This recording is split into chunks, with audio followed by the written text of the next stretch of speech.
Welcome. Today is June 14th to the regular administrative committee meeting.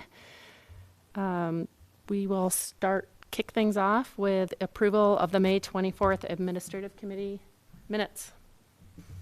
Looked fine to me. Me too. Let's approve them. All right. I'm on board as well. So we'll move on to item number 2, the portable collection donation proposal. And we have Megan Cherry from our terrific arts department to present to us today. She has visual aids today. Read the book, see the movie. It's all part of the service today.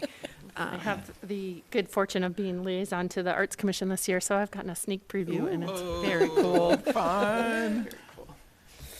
Yeah, okay. Well, as it turns out, today I've got two donation-related items. Not sure how it happened that way, but we'll start with this one that is a donation proposal for the portable collection. And I'll just give everybody a bit of an overview about the portable collection. This is actually the oldest collection of artworks in the city's possession. It started in the mid-'80s, not with this particular piece, obviously, but this is, I chose this as an example. This is a piece that some folks may be familiar with. It currently lives in City Supervisor Riedner's office. It's one of his favorites. These pieces are part of public buildings, publicly accessible city buildings and office areas, and they become real favorites for staff members, and they are kind of landmarks within these city spaces. And so the portable collection grows every year with accessions related to the farmers market or art walk, Palouse plein air. But in this particular case, we've had a proposal from Wendy McClure. I'm guessing that many of you are going to be familiar with Wendy McClure. She was part of the Moscow Historic Preservation and planning and zoning. I was like, help me fill in the blank. Planning and zoning for a long time, and was at University of Idaho as well. And she purchased these pieces from Pam Overholzer, who also studied architecture at U of I and was served on the Historic Preservation Commission.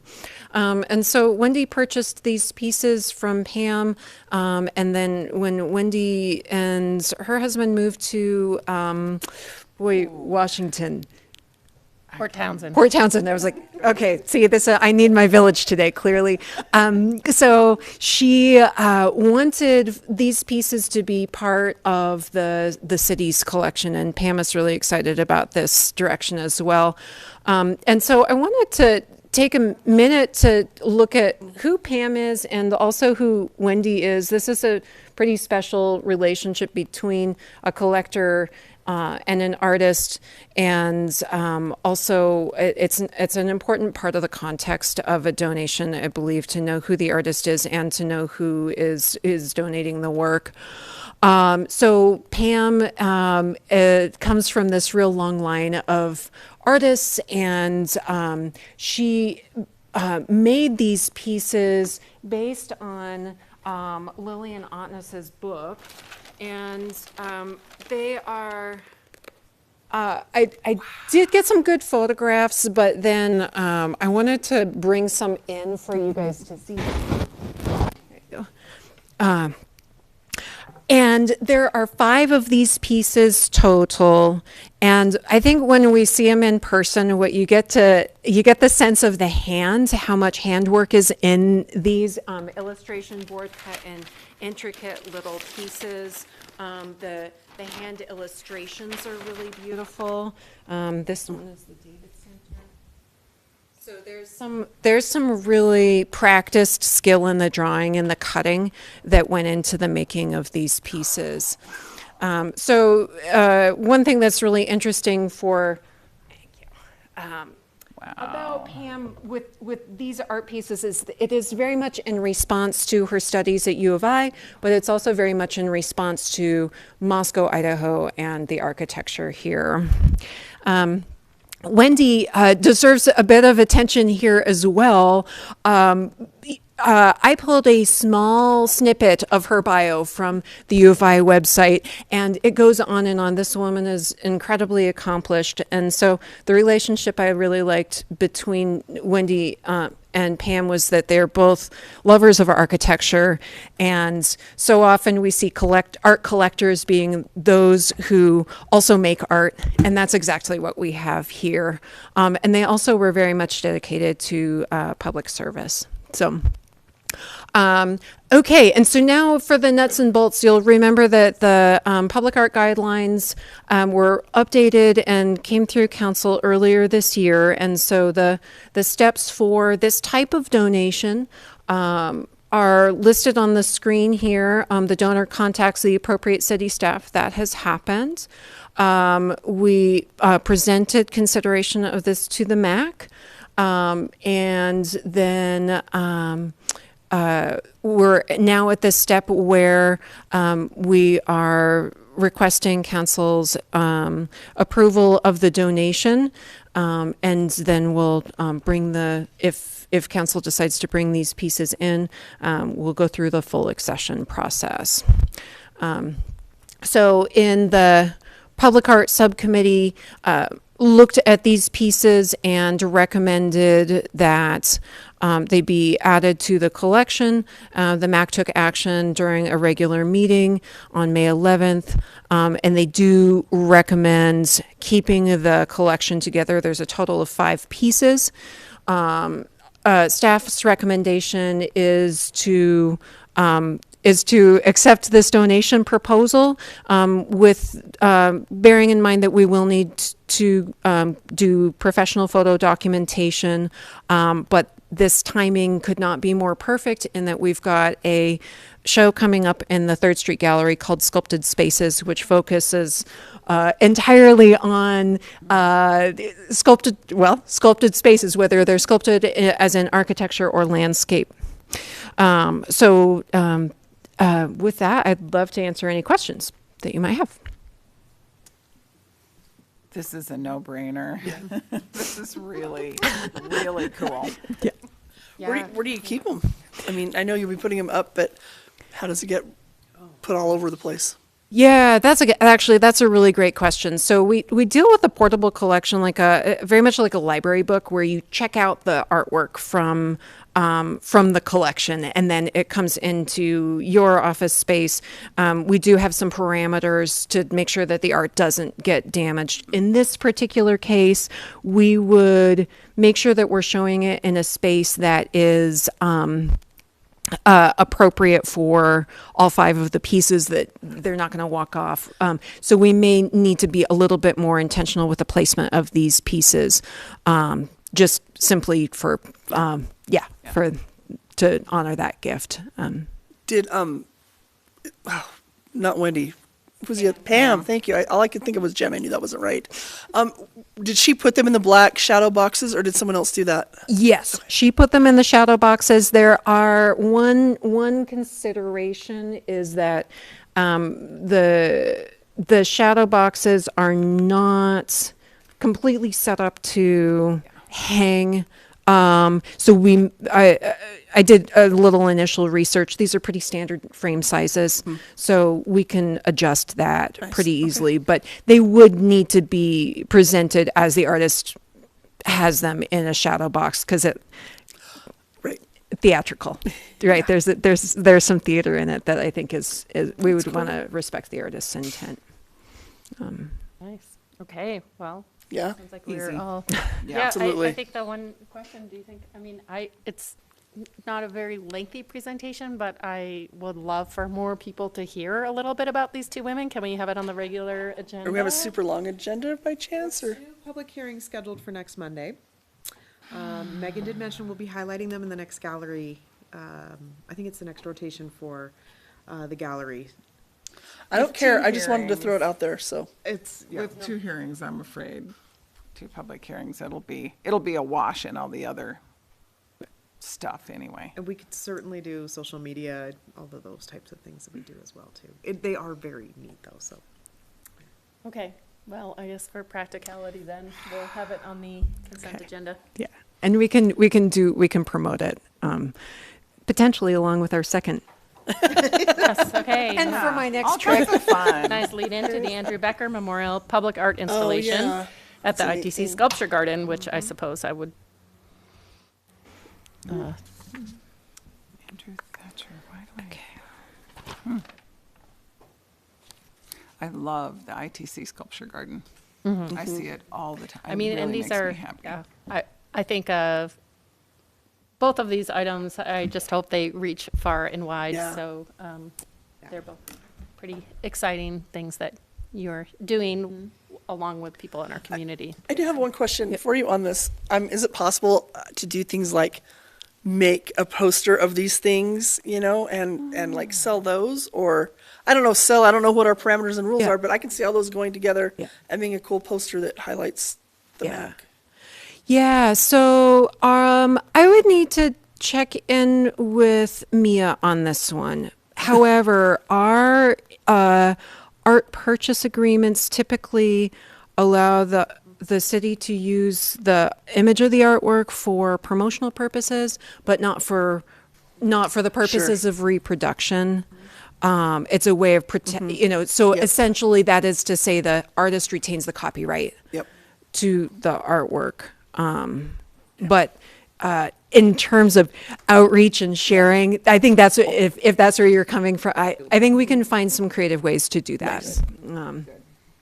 I know they're beautiful. They're like little pieces of candy, anything miniatures. It's like we want to see more of this. Okay, so as it turns out, donation number 2. And so this is a proposal for a donation, and then you've also got an RFP document that accompanies this donation proposal. This is the Andrew Becker Memorial Public Art Installation at the ITC Sculpture Garden. So just a quick review of the Sculpture Garden. From 2013 through present, the Sculpture Garden has had a new round of installations every single year, except for 2024 reasons that probably hardly bear mentioning at this point. Complications around sculpture studio access. But when the ITC was established, the Sculpture Garden became a place that people in the community could share their work with everyone in Moscow. And so this is a program we imagine, even if in the case of accepting the donation, we will continue on with this program. Button's not working. There we go. So the donation proposal comes from the family of Andrew Thatcher Becker, and they have offered to provide funds to support the commission of a new artwork through conversations with the family, Jen and myself. It became clear that the Sculpture Garden was a really great place for this particular project. The family provided some information about Andrew that really guided the themes for this piece. Accessibility, human rights, inclusion, compassion, and courage were all really important to him. And so those are the sort of the themes that we would put out to the artist in a project description.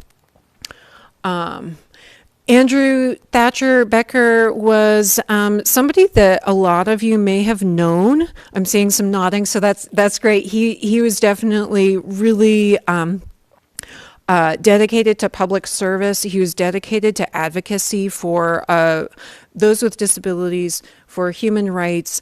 He was in public service. He really made a huge mark on the community, and so this is, I think, a great direction to consider. Okay, so the donors request, as we've been in initial discussions, they're absolutely happy with a timeline that results in an installation next to May, which which works on an operational standpoint. They were very clear that they want the city to use standard public art accession processes, meaning, put out the RFP, do the selection process, do everything the way you would normally do. They're not asking to direct that part of the project. They have indicated some interest about selection panel membership. And then they did have a preference for this particular plinth, which is right at the corner of Railroad and Sweet, and sort of right at the intersection of all of these pathways, which were so important to Andrew. So, okay, some considerations about this project. This would reduce the number of plinths available for the annual call to 4, because it would be a permanent installation. The concern about that was, is this going to have a negative effect on the College of Art and Architecture? A lot of their students typically are, applying for this opportunity. They said that they thought it was actually great, that the students are going to, competition's about to get a little bit stiffer. So that's great. This, interestingly, will be the first commissioned work to be funded entirely by a private donation. I think that really bears mentioning in this space, because it's unique for the public art collection. We can open this RFP as soon as we complete a donor agreement, and we'll work with legal on that. The donation offer was $5,000, and so the proposal is to make that the project budget. The donor has also mentioned that they'd be willing to talk about providing maintenance, and funding for ongoing maintenance, which would require us to have some kind of fund balance account to store maintenance funds for public art, which is probably a good direction for us to be headed in anyway. The RFP that you see in your packet was written to do something that's been very important to the MAC as well, and that is to facilitate access, which is a really important word for Andrew and Andrew's family. But there's been a desire to provide more access to emerging artists. And so a lot of times public art commissions require a lot of past work examples. In this case, there are a couple of different ways to enter the opportunity. You can either put something forward that is already made, already complete, in which case I could be an emerging artist putting forward something that's like, okay, this is done, this is proven, it's ready to go. Or if I'm an established artist with a bunch of past work, I can put past work examples in. So there are a couple of different pathways into this project. Okay, and then back to our guidelines. Very similar to the earlier presentation, we're at the point in this process where we're asking for City Council's direction about whether to approve, reject, or provide further direction for this proposal. We will, like I said earlier, develop a plan for maintenance with the donor and figure out the right way to handle that operationally upon council approval. So MAC recommended to reassign that Transit Center Sculpture Garden plinth on March 9th. They voted to recommend this RFP. So at this point, MAC and staff recommendations are for approval of the donation, the plinth reassignment, and the RFP document. And I'm happy to package it all together, put it all in one. All right. Yeah, Another no-brainer. absolutely. Okay. Consent agenda again for that one. I think We should with just the, give with you the, a with the whole past council discussion, I would love to meeting. have them both on regular, but maybe it's somewhere it can be snuck in that these are, the fuller presentation is available for people to view at this meeting if they can't make one of the openings celebrations, that they Yeah. can view a little more about it. Absolutely. Okay. Yeah. Thank you for All right. letting Thank me take you. so much time. Thank great. you. Good. Next item on the agenda is the Moscow Farmers Market Live Entertainment request. And is Amanda here? or are you Amanda's presenting not for- here, so this okay. is technically Amanda's weekend, so I'm gonna Oh, she's pinch not hit here, for but her. I'm still wondering if she's out Yeah, there somewhere. she's so I floating never and know. going to swoop in at some time. No, this one, I told her I think I can cover this for her. We also have Corey, who works with our musicians for the farmers market, which is what this item is about. And so if he sees or hears me saying anything Great. off the wall, he's helping doing recording for this meeting, so he'll come out of the back room and appear as needed, I'm sure. So we've got a delayed start to the live music, live entertainment at the market this year. We'll be kicking that off beginning of July.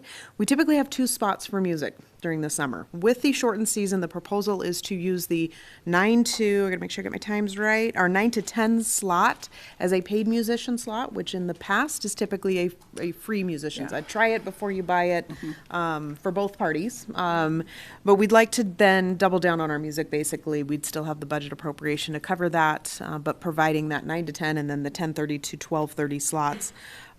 More music throughout market, given CDC recommendations, public health emergency order rescinding, those other COVID guidelines that we're following. So this would not look any different in terms of setup. We will still maintain that distancing and all of that, just providing 2 time slots for music.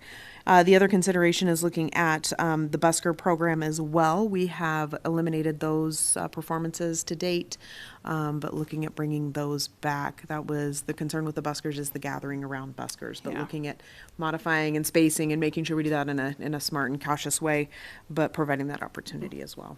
So just trying to phase these things back in as we're working through return to somewhat new normal with COVID.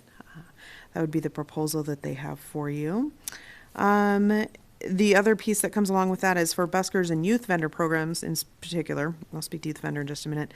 There is an additional revenue piece that comes back, and those buskers do pay for those spots, which leads me to the youth vendors as well, providing opportunity for youth vendors to come back, which is outside of the entertainment realm, but being able to open those spaces up to those. I thought they already had after I walking know, through the market, yeah. quite honestly. Get our young entrepreneurs officially back out there. I saw some pretty young ones, so I just There, like, oh, yeah. So working through those. Let's see here. We do have, the other reason for bringing the second music spot back is we have a few weekends throughout the season where we don't provide music. Homecoming, where we move to the Jackson Street parking lot. We also have National Farmers Market Week celebration. We do some other programming for that. And then October 30th, due to an end of season surprise. So you saw the costume contest was a big hit last year. I have a feeling it has something to do with that. So was a big hit, and so we hope to bring that back bigger and better, I'm sure. Pretty impressive. It was a good impressive. one. It was a good one. That's a good So, word for it. any questions I can answer for that? Are these 2 time slots the same as they have typically been? The Yes. 9 to 10 and then 10:30 to 12:30? Yes. That's my only question. And you're saying that it is not an adverse effect on the budget. We're still living within our allotted money for music. It's just Yes. happening later. These and- time slots, my understanding is they would be not as high paying as the main event time slots, but since we haven't paid for music in May and June, we will be able to accommodate it, no problem. Okay. Yeah. Okay. my only question on that is I want this to happen. When I hear at this point, the social distancing aspect, it's not really happening. Does that language have to be in there?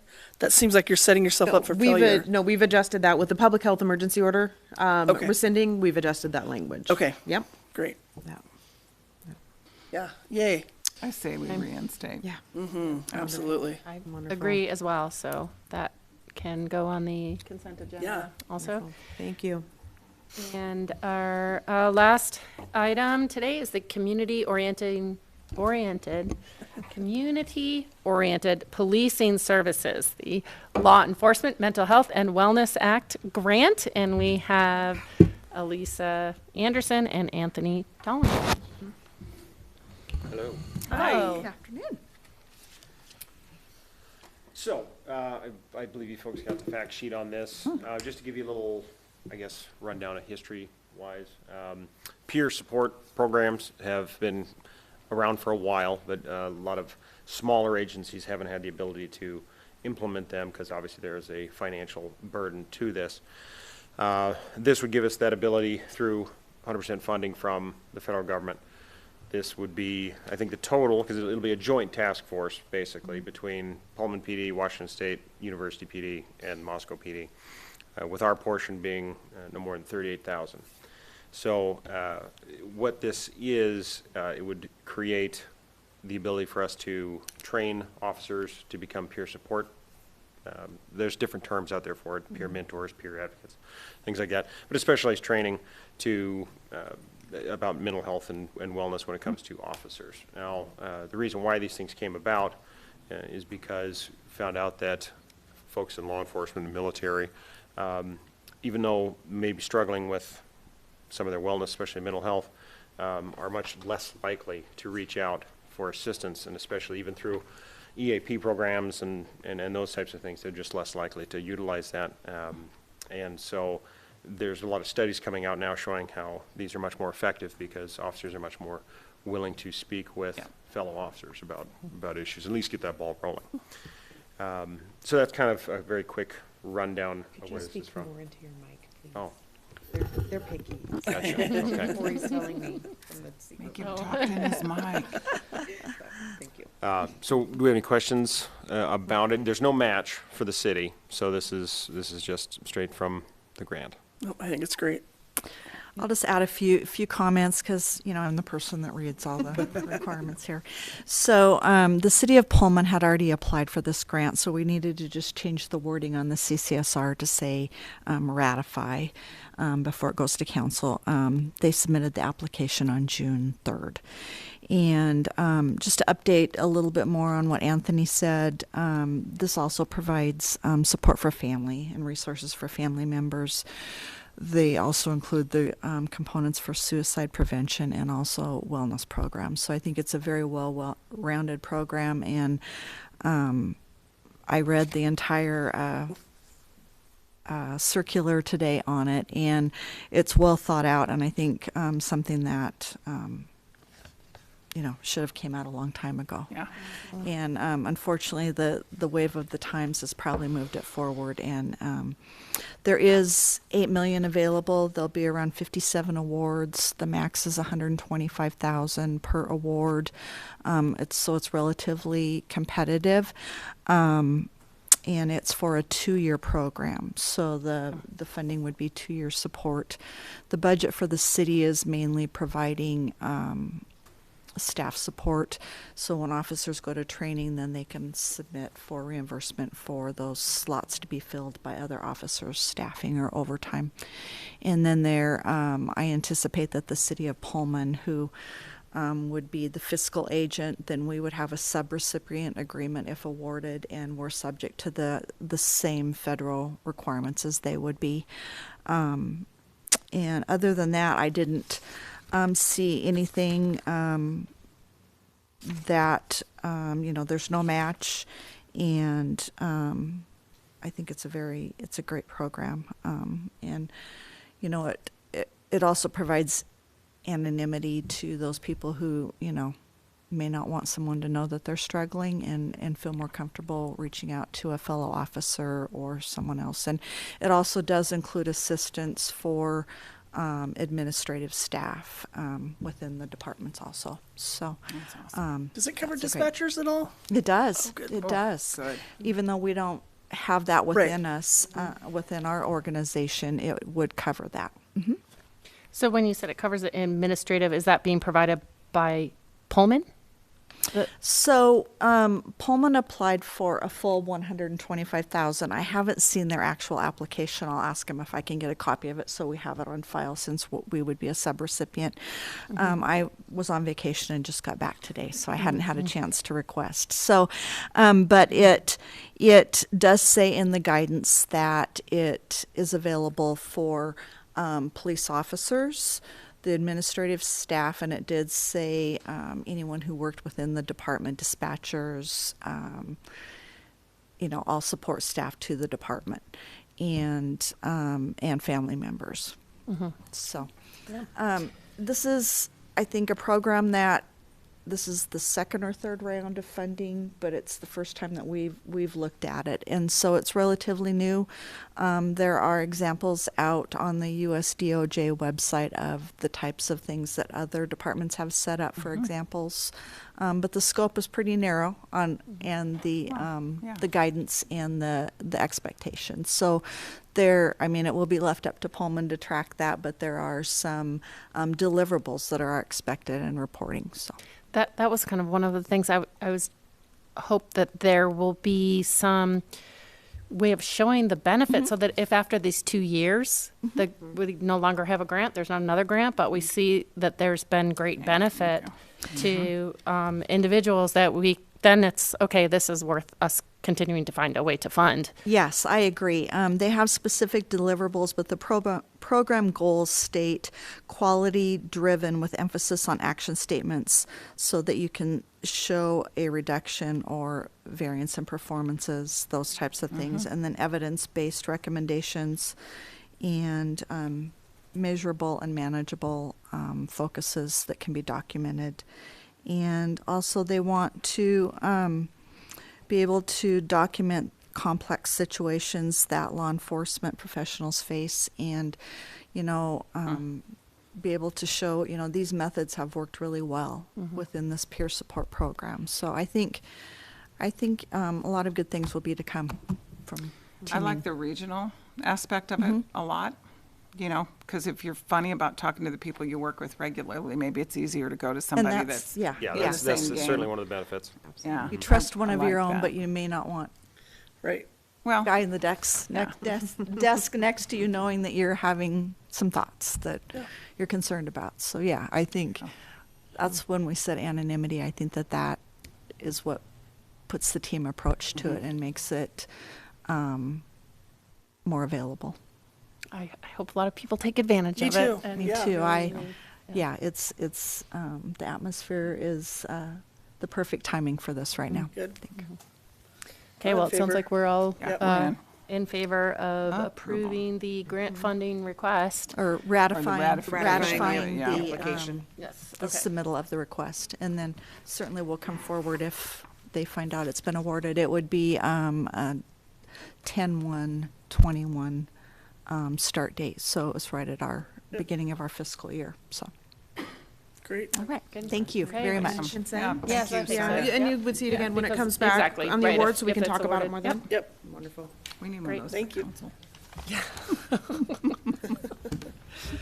Okay, and then we have staff report. Just two minor things to mention, not minor actually. We've got the Association of Idaho Cities where we have quite a few counselors and the mayor attending that for the rest of this week. And then we also have our baby step return to art walk happening Thursday evening as well. So a couple of fun things this week, but other than that, business as usual. A couple of public hearings next Monday.